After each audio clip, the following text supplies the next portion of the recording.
let's talk about the closing disclosure known as a CD. A closing disclosure breaks down all the costs that you will expect to pay at closing.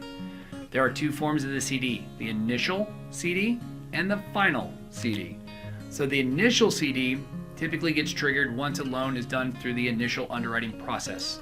At that point in time, assuming we have everything we need, in most cases we do, we will work with the title company in our closing department and we will issue an initial CD.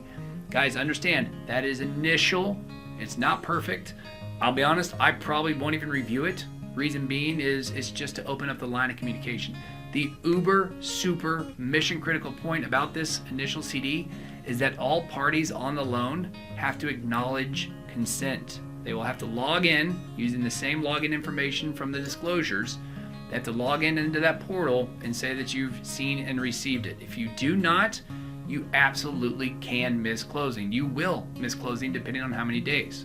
So for example, if a closing is going to take place on Thursday, the CD has to be signed by Monday night at midnight by all parties. If it's not, you can't close, guys. That's law. That's not us. So the initial CD and the final will be sent by two different people. Our compliance department will send the initial CD. So be on the look for that via email for everybody to e-sign that. The final CD will come from either the closing or the title company, or it'll come from our processor. So our processor will send it. That's the one my team and I will review. We'll make sure it's accurate. We'll make sure there aren't any surprises, and we'll make sure it's good. So on the closing CD, no action required outside of just making sure it's correct and it's everything you were expecting.